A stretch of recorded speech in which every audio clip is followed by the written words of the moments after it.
This week's demonstration is brought to you in association with busyknits.com, the online craft social network. Hello and welcome back to the Crafts channel. I'm Chelsea Clark and this is part 2 of how to antique a mirror. And we have Corinne Bradd with us today who's going to show us how to do this. Yes, Chelsea. Well, if you saw part 1, you've seen the way to take the silvering off the back of a modern mirror. Absolutely. So it looks like that old aged effect. And then what we did was we covered the back of the mirror with a piece of fabric so that the print showed through the clear glass. What I'm going to try and do is I'm going to try and cover this whole frame for you in this demo, so it might be the quickest one I've ever done, to show you how beautiful that will look. I'm not going to use the same fabric that I used on the mirror. I'm going to use a fabric that's close to it, but it's got a much bigger print. Because there's more area to show it off to its best advantage. Yeah. So I've cut some strips of fabric. What you need to do is you need to measure around your frame. So right underneath there, all the way around the top, right to the bottom again. So you've got an overlap, so there's no raw edges seen on the outside. So these strips are about 10 centimetres wide. And I'm just going to cut it slightly bigger than the length of this frame. Get your faithful washing up sponge, as you do. So get your faithful PVA. This is ordinary PVA glue. And a washing up sponge again. No wonder I've never got any in my kitchen. And what we just do is I'm going to dab a healthy coat over the surface of this frame. But I'm only going to go up to the mitered ends, because what I want to do is I want to make the frame really neat. I want to cut the fabric in a diagonal. The pattern won't match up, but it does mean that you get a much better line to it and it looks like it's actually been made that way. So don't forget to do the back. Don't forget to also put some glue on the inside here. Take your piece of fabric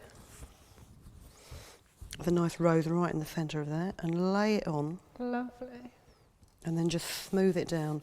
Again, as usual, I haven't ironed this. Doesn't matter, does it? No.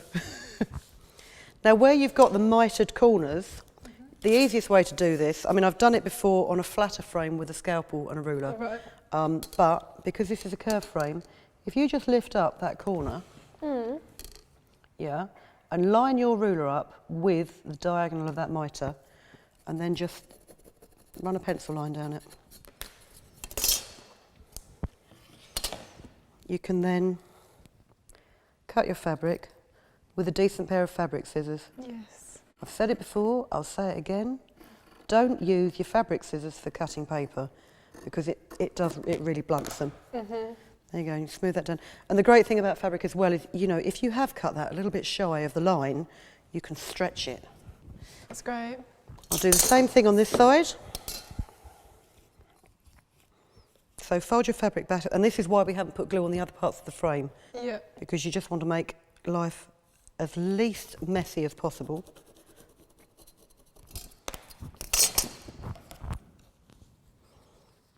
And while the glue is still wet, you can lift the fabric up and cut that. That is such a nice fabric. It is. It's lovely. Have you felt the quality of it? Yeah, I have. And It's it's 100% cotton. It's a really beautiful. I mean, you know, if I was the sort of person that wore lovely summer dresses, that's the kind of fabric that I'd like. Oh, it's so nice. It really is. It looks like it's such good quality and will just make the house just look so luxurious. So, do it this way round, you can see what I'm doing. Just tighten that fabric up on here. We won't worry about sticking down the backs for the minute. What I would normally do is on the back of it, I would put a strip of tape over the back to keep it flat, or you could put bias binding over there if you wanted to keep with the fabric theme. I nearly hit you around the head with that, I'm so sorry. Okay, so start work on your next corner. And as I say, with the fabric, the great thing is it doesn't, you know, as long as the varnish is relatively smooth, you know, you can see the big drill hole there. This mirror was one that I picked up. Where do you think I picked it up? Boot sale? Yep.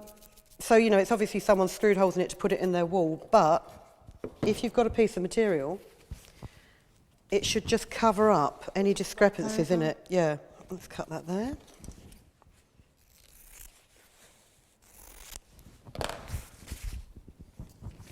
So you really can find some great frames and mirrors at boot sales. You don't feel so guilty about ruining them then, you know, there's all sorts of things that, you know, we've been doing lately at you know, Crafty HQ that involves upcycling and recycling. Yeah. And, you know, if it saves it going into landfill, Yeah. then it's great. I mean, you know, with books and atlases and things like that, I hate defacing books. Yeah. But, you know, if you've picked it up for 50p and if you weren't going to buy it, they were just going to put it in the bin before they went home. Yeah. So much better. So we'll just do this corner and you can have a slight overlap on it. I mean, what you want to do is make sure that you cut all the pencil mark off. Yeah. So you're not left with an ugly grey mark on there.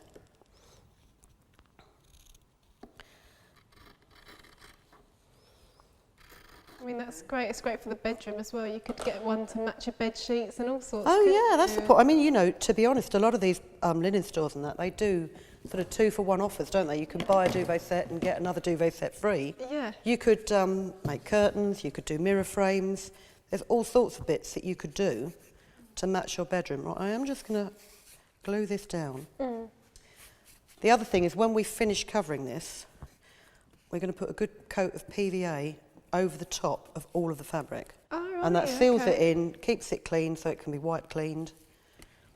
Done that with these, have you? Yeah, yeah.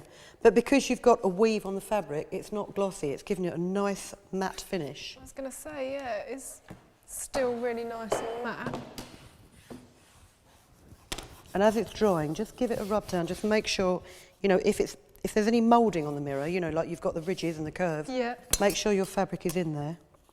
Now, I'm not going to get the time to do this entire mirror frame, but I'm just going to do this other corner and just show you how to neaten one of the mitered corners. Yeah. But in order to do that, I just need to cut this extra fabric off so it doesn't ruck up. We can see that corner already. So Yeah. That's seamless, really, isn't it? And that's the effect that you want to create to make it. Well, like that's it's it. I mean, made that- the pattern doesn't match up, but it's not, you know, because it's such a nice print, it doesn't really notice. Sorry. That's okay. I'm lethal with these. It doesn't really notice that the pattern doesn't match up. It's nice that you've chosen a pattern that's got such a large flower on, because with that frame you really benefit from the whole pattern, don't you? Yeah, So yeah. So when you come to this corner here, I find the best way, because it's on the edge of the mirror, it doesn't notice so much. If you just bend that flap down, I could do it so it faced the camera, because I know what I'm doing. Well, okay, and then you just ease that up. Let's have a little bit more glue on there to keep it in place. Okay. And then when you come to put the back on, you just really want to mitre that corner. You know, you could pin it down. I mean, drawing pins in the back of it, you can pin it down.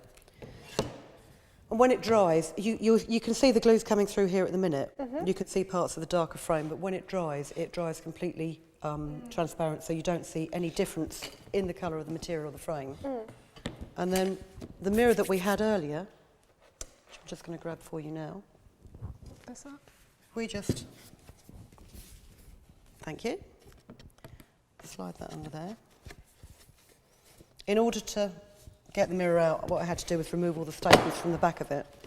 But you can re-tack it back in, as long as you're careful. When you've got your hammer, that's it. When you've got your hammer, if you put your pins in there, but just make sure you're not tapping down, because you do risk breaking the glass. You need to tap in sideways like that. And then, if you ignore the unframed part, you've got a beautiful vintage mirror.